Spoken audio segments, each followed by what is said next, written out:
to talk about the weekend's football, and it was another great weekend in the Premier League, and I'm joined by John Giles to discuss it.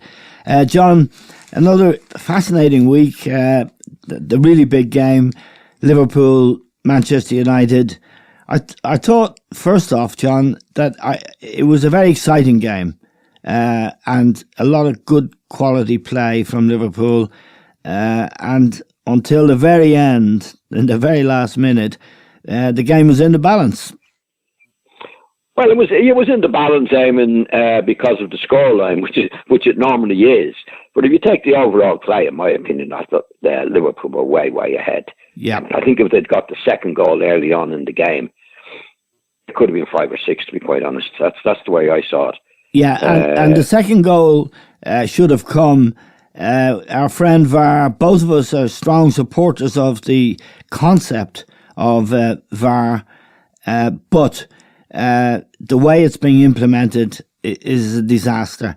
And the goal that was disallowed, Firmino's goal, was a brilliant goal because of an alleged foul by Van Dijk on De Gea was wrong. That should have stood, shouldn't it?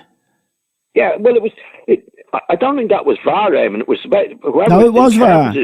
It was VAR because I know he gave he called it a foul, but then they went to VAR to confirm it. Yeah. Yes, I know. That's what I'm saying. But whoever was looking at it in VAR, Eamon. Yeah, that's what I mean. Do you know what I mean? Like it was. Yeah. But to be honest, I think we spoke during the match when it happened at first. I thought it was a foul. Yeah. You know, and then when it went to VAR, it showed that it wasn't. Yes. But it was whoever interpreted that. And like I think the referee gave the free kick out, didn't he? He did, yeah. Initially, you know what I mean? Yes. So, like, if we hadn't had VAR, he would have give that anyway. Then it goes to VAR, and then they, in my opinion, and your opinion as well, they made a mistake on it. They did, yeah. Now it should have been. It definitely should have been a goal. If that had gone in at that particular stage, I mean, it could have been a rout. Yeah. I think for Manchester United. And Manchester United started off okay. Liverpool looked a little bit nervous, funny enough. But then once they got into the game, and they scored the first goal. Yeah. Despite the fact it was only one, I mean, I think on the general play, Liverpool could have won 4-0. Yeah, on the game. They went in. United in the end were disappointed, Eamon. And what was disappointing, we've often spoke about Mata playing for. I think he's the best midfield player they've got. For example, Mata. Yeah. He's on the bench, and they played the young Lam Williams. Yes, he's way out of his depth. Yeah. You know, it shows the mentality, or it shows what Solskjær was thinking about, or wasn't thinking about, to make a decision like that. You know. Yeah, but Liverpool were very good. They were well on top again, Eamon. Well on top. Yeah. The question, John, I'd like to ask you is, with all the great teams that we've both seen, where they stand. They're very, very, very good, in my opinion. They're good, and they're going to get better, but they've so much quality in the team, so many players who are leaders in that they want to take responsibility. Of course, Van Dijk is obvious, a standout really, but Robertson, Trent Alexander-Arnold, Henderson. I thought Henderson. Let me talk to you about Henderson, John. He came from Sunderland, 20 million, and he looked for a long time like a poor man's Steven Gerrard, and he wasn't really a player that impressed either of us, I know, because we'd be talking during games. But in the last 18 months, and in the last 6 months particularly, since the back end of last season, he really has improved enormously, in my opinion, and is now a very, very important player. I thought he was man of the match yesterday. Yeah, I wouldn't be as high about him as you, Eamon. I think he has improved. I think he needed to improve. Yeah. I like he's playing in the midfield, and I think the players around him, Eamon, have helped him more than he's helped them. Right. That's what I feel about him. He's in a good team with great players, and he has come on all right. But you have to, again, if you look at his general play, he's a good, enthusiastic player. He's an honest player. He doesn't score many goals. He doesn't make many goals. Yeah, he does what he does, which is very good, very good in that team. Yeah, in that team. And if you're talking about Liverpool as well, going on, I think they have the makings of being one of the great teams. Yes. But it's early days, yes. Yes. You know, I heard the lads talking about Roy Keane and lads talking on the telly yesterday, and Keane was making the point, you have to win it 3 times, 4 times yes. to be really established one of the great teams. I think they have the makings, definitely they have the makings of a great team. Eamon. I think we spoke about it before. Yeah, no. And you mentioned the point too, that they now with when Shankly and Ferguson were doing their stuff at the various teams, a lot of that time there was no freedom of contract, Eamon. This could be a problem for them. That if Liverpool is a huge team, but the team that have the money to come in and entice these players away. Yeah. But certainly he's done the groundwork to be one of the great teams. There's no doubt about that. Yeah, Klopp has. I think the point that Graham Souness and Roy Keane were making after the match really was very valid. And you know this from your own time in the dominant team. Leeds and Liverpool were the dominant teams, and of course Manchester United were. So many great teams United have had. You do need to win it time after time. I just hark back to the Scholes, Roy Keane, Ryan Giggs, Peter Schmeichel, to Van Nistelrooy, those great Manchester United teams that dominated the league along with Arsenal. But they'd win it like they won it 2, 3, 4 times, and that's the trajectory you'd hope Liverpool were on. They certainly have the players to go that road, to go that way. Definitely, yeah. We'll know in time, Eamon. It's only time will tell us. But I think the groundwork is there. Yeah. At the moment, which is all you can do. You have to set the groundwork first. Yeah. Before you go on to do it. But I think what the lads were making, as you said, is quite a valid point, that they went on to be a dynasty, Yes. Like they went on to win a 4-time final. All the things that Liverpool did, particularly, Shankly first of all, but not quite as much as when Dalglish and Bob Paisley himself. Bob Paisley did it at that particular time. Yeah. You know what I mean? Now, Bob Paisley was one of the great managers as well, but you'd have to say that the foundations were well laid for Bob Paisley before he took over, Eamon. Yeah. Do you know what I mean? Like Shankly, I think they just won, they won the league, I think, the year that he took over, and we're on the way back with Keegan and all these guys. I'm not taking any credit away from them, but Klopp and Shankly and Ferguson had to start from scratch. Yeah. Yes, and it's worth reminding ourselves that, and you were talking there about the possibility of the big super clubs like Barcelona, Real Madrid coming to take their players. One of the things Klopp had to deal with was losing Coutinho to Barcelona.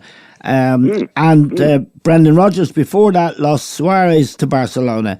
I don't think the present Liverpool owners and I don't think the present Liverpool players will be that keen to leave Anfield and go abroad now, because put it bluntly, John, Liverpool are a much better team at the moment than either Real Madrid or Barcelona, both of whom they're top of the Spanish league, but they're not the teams they're not the clubs they used to be. No, there's no doubt about that, Eamon. But what you're leaving out there is the agents. Yep. They're the problem. Do you know what I mean? The players could love playing for Liverpool, but if the agents are doing what they do, as we know, and they come to any of the players' salary and they say, now look, there's a situation here where you can nearly double your money here on this particular thing. Yeah. Now I know I'm looking ahead, but there's a possibility of that, Eamon, because the players are players, and of course they love to play for Liverpool, love to win trophies, but a lot of the players love the money. Oh, yeah. More than the trophies, Yeah. It's a possibility, hopefully, for Liverpool's sake. Liverpool have the money now, they have the resources to do it. But the other lads didn't face that particular may be a problem. Right. Now, when Shankly was doing it, and Paisley and even Alex Ferguson, they didn't have the freedom of contract then that you have now. Yeah, and which is bad for any club, really. They didn't have the vicious agents like Paul Pogba's agent, Riola. Well, and well, they're around now, Eamon, as we know. That's you know right. the agents. I mean, yeah. Now the question that arises when you look at Manchester United yesterday, Pogba has only played 8 or 9 games this year. And there's no sign of him. He was on the field 8 or 9 times, Eamon. Yeah, but the point of yesterday that stood out a mile was the Van Dijk goal and the way Solskjær set his team up and the way how disorganised they were. They had Van Dijk, they had a little fella, Williams, and another little fella, Fred, trying to block Van Dijk. Instead of Maguire picking him up and instead of man marking, they were zonal marking.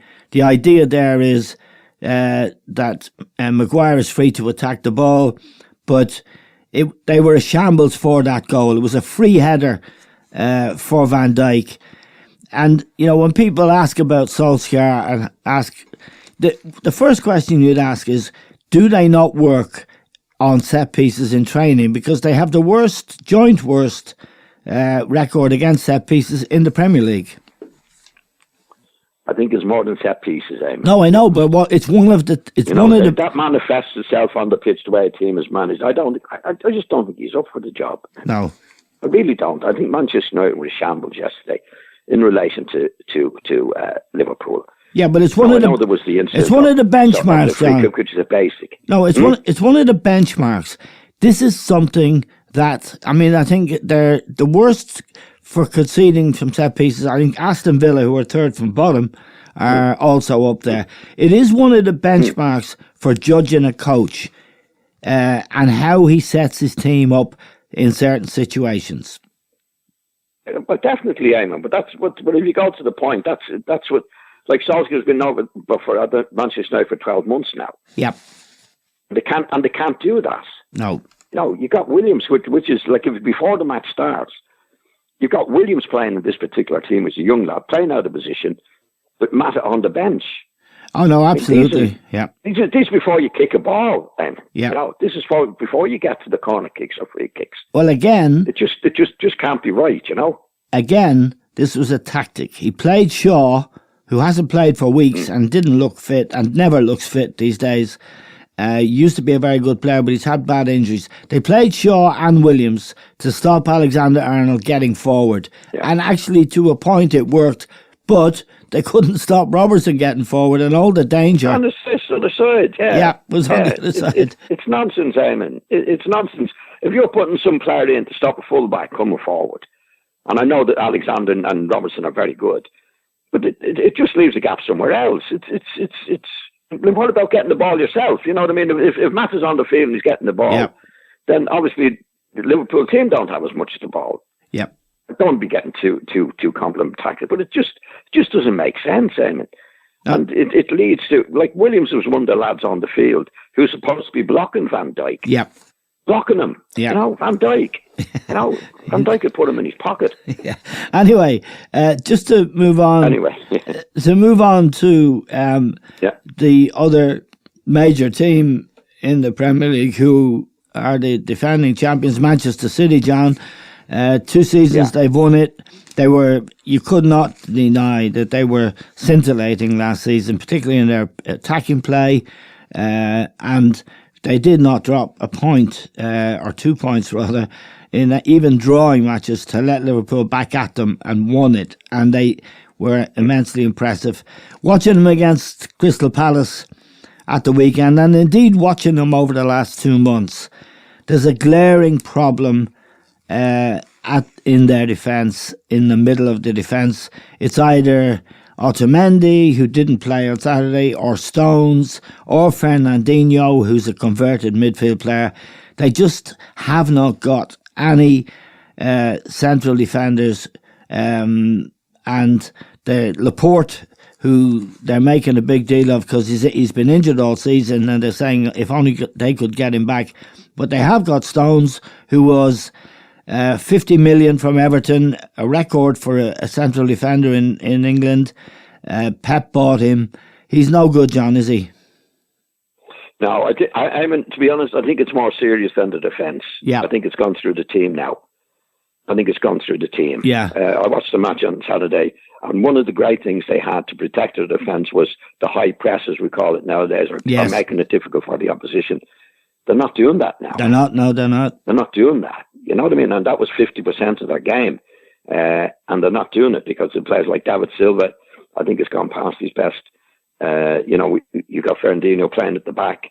Gundogan in the in midfield. In the middle of the field. Yeah, not good enough. I mean, there's players in there now are just not good enough. They're not doing it like Manchester City did it last year. That's right. Yeah, in a way. So they've gone right out of it, and obviously that puts more pressure on the defence who weren't very good anyway. So it's a big problem for City. I mean, really big problem. It's a big worry for them. Yeah, and people are... Especially with Liverpool marching on the way they are, you know? Yeah, and people are saying that City maybe are prioritising the Champions League. The bad news for them is they've got Real Madrid, and I can only imagine what Benzema, Gareth Bale and Real Madrid might do to that defence. It'll be a fascinating match, of course, because Madrid are not the team they used to be, but you can't prioritise in matches like that. No, you know what I mean. You can't just say, "Well, we stop playing now." That's nonsense. I mean, you can't switch it on. We know that over the years. You can't just switch on. Well, we play in this competition. Football is a game of habit as well. That you're doing the right things week in and week out. Yeah, it's impossible to switch on. I mean, we hear about that teams, and we hear about players. Oh, when he's up for it, when he's in the game, when he's you have to be doing it week in and out, week out with the right attitude, as Manchester City did all last season, along with Liverpool, and made it such a great race. Yeah. I mean, when you talk about Liverpool now, you don't say about any of the players or club, oh, he's going to prioritise this or that and the other. They get out and they play with the players that they've got to the best of their ability every week. Yeah. And I think Manchester City are not doing that. So they can prioritise all they like. You can't just switch it on. And there is one other significant factor that separates these two clubs at the moment, and that's the age profile of the team. City have Fernandinho, who's 34 and injury prone. David Silva is quitting at the end of the season. He'll be 33. Very, very good player. He's been one of the best players in the Premier League era. I think we both would agree with that. Yeah. But Aguero himself is 31. He's still a fantastic player, though, isn't he? I mean, the goals he got on Saturday, he's amazing. He's been brilliant, Damon. But they've had their time. You know, like it's amazing in football how quickly it can change. Yeah. Damon. This is the great thing about football. Because you have one great season doesn't mean you're going to have another great season. Actually, there's more effort in the next season to go. Yeah. Liverpool are no doubt are on the up. With City on the way down. That's the way it is at the moment. It depends now what Guardiola does in the summer. Does he buy X amount of players? Because when Ferguson was at his best at Manchester United, they didn't win it every year. Arsenal came in for a season or two. Yeah, absolutely. Between them at one stage. Yeah. Absolutely. It's from I'm talking about from Manchester City's point of view. There is a possibility that if he buys well in the summer, he could be challenging Liverpool again. Yeah, that type of thing happens. But there's no doubt they do need. There's no comparison now. Liverpool are way ahead of Manchester City at the moment. Now, one of the things that one of the people who will have to do his stuff for Manchester City, and one of the players that some observers are nominating for Player of the Year is Kevin De Bruyne. I don't think you and I are on the same page as a lot of people on De Bruyne. He can be brilliant. He ticks an awful lot of boxes, but there's a but there, isn't there, John? Oh yeah, there's a big but. In my mind, I think 2 years ago, he was the player that people are talking about now. But since then, he's gone back. I think he's very temperamental. He's not. He can do it and does do it at times. Yes, but he's not like week in, week out. No way. And I think he's one of the major reasons that City are not what they were. Right. When he's on his game, not on his game, I mean, I don't like even telling people on their game, attitude, Eamon. Yes. I see him sometimes, he's very temperamental, he gets a huff, he does this, he does that.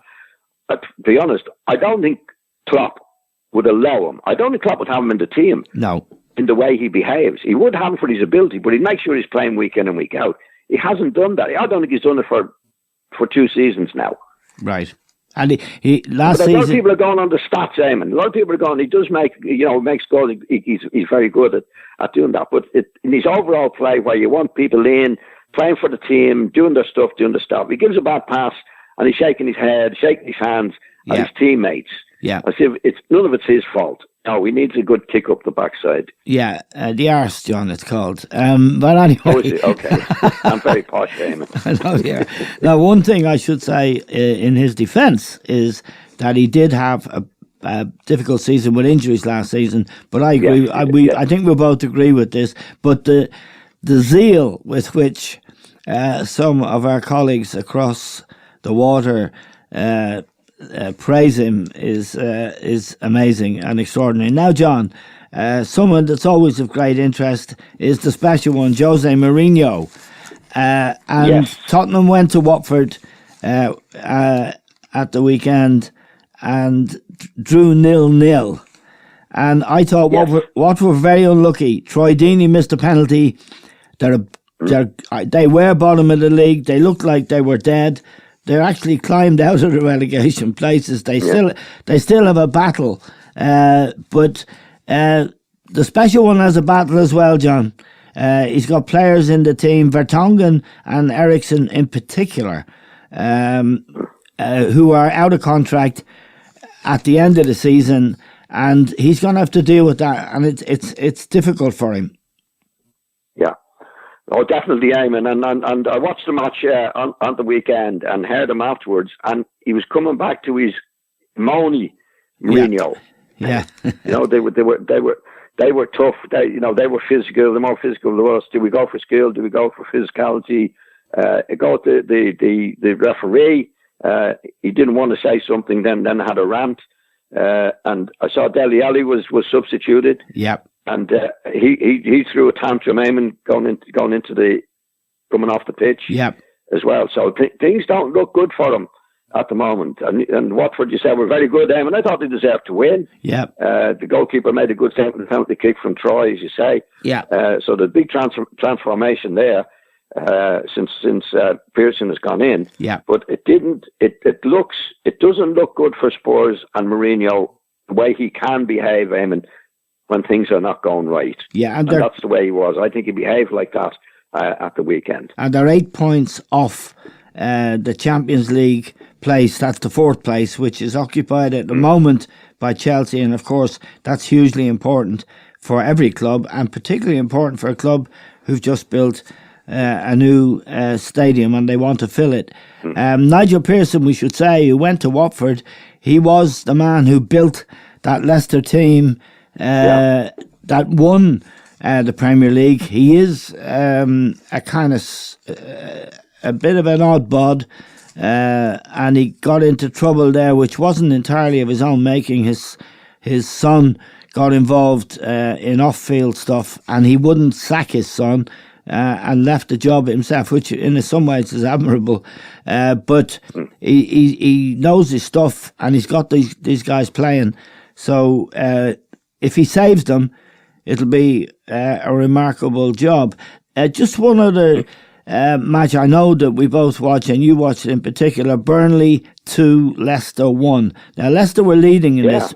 Leicester were leading 1-0 at half-time, ended up losing, John. I don't think anyone would say that Brendan Rodgers hasn't done a good job there, because he has, and they're 3rd in the Premier League. But they're 1.5 miles behind Liverpool in terms of strength and depth and even quality in the squad. Oh, yeah. He's nowhere near Liverpool, Eamon. I mean, he's done well with what he has. I thought they were going to win the match quite easily. Of course, they missed the penalty as well, as we know. Jamie Vardy. Yeah, the goalkeeper saved it. And Burnley, at one stage of the match, I wouldn't have give a prayer for Burnley. Eamon. Yeah. So they did stick at it. I mean, that's what Dyche has done with them over the years.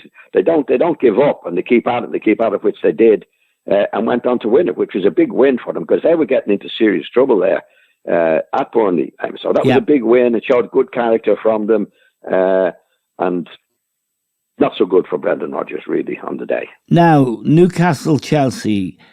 Steve Bruce was a terrific player for Manchester United, captain of the club in Ferguson's early years. He's a terrific lad, I think. Good man.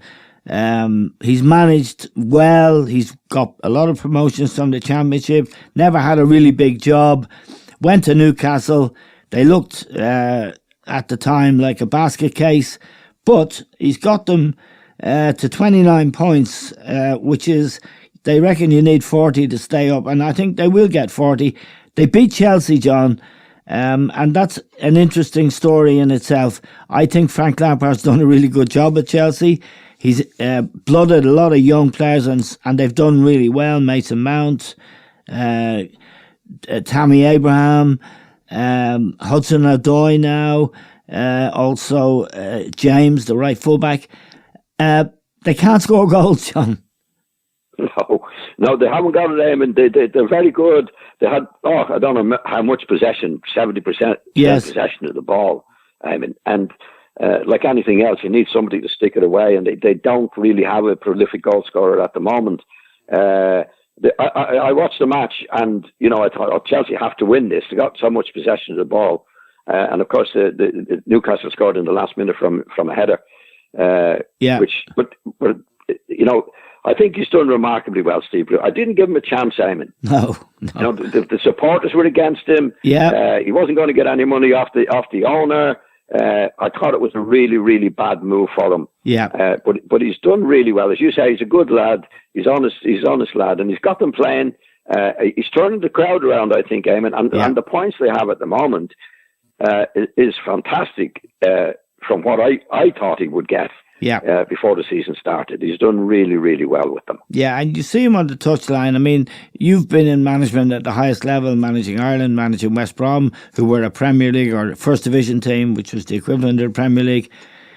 It's a job that can age you very quickly. And sometimes when I watch Steve Bruce on the touchline, and I see the blood pressure rising, and it really does rise, and the anxiety in his face and the frustration of it, because he was a really top player himself. I think, Jesus, this is one job I do not want. The thing was, he didn't have to go to Newcastle, but he said himself, he was a Newcastle supporter when he was a kid, which meant a lot to him, obviously. And the fans didn't like him because he had been manager of Sunderland. That's right. And the fans were totally against him, but he's taken it on. As you say, it's a high-pressure job, more so than ever before in the Premiership. Yeah. If anybody gets near the relegation zone, you're talking about maybe 300, 400 million quid to a club nowadays, and the support, everything that goes with that. So he's had some bad knocks in his time, as we know. He's been sacked a couple of times when he's done a good job. He's taken this job on, and I wish him well, Eamon. I hope he keeps the blood pressure down.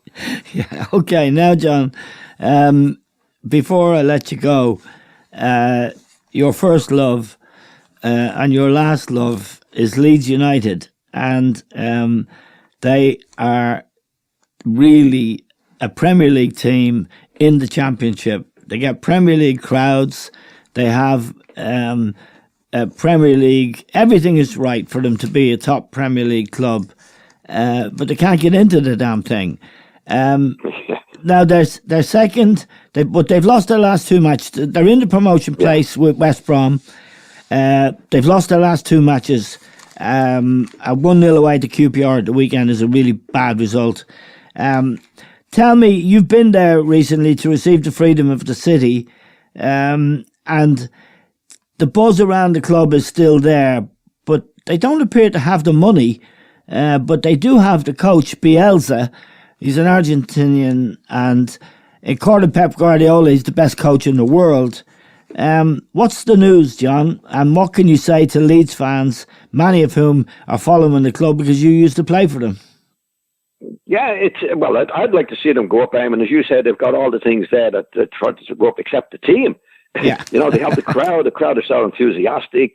And I'll only give you my take on it. Yeah. I think there's a lot of talk about the owner selling the club, Eamon. Yes. Right? And I think what they need is an investment. Yes. I think they're almost there, and I think if he spent 80 million, 90 million, yeah, right? And he could do what Wolves did a couple of years ago, not just get a team to go up, but a team to stay up. Yes. I think it's all there for him. And I think what's happening is, I think his attitude might be, geez, if I spend 60, 70 million and we don't go up, yeah, I think he wants to sell the club, to be quite honest, Damien. But it's worth the investment. They're almost there.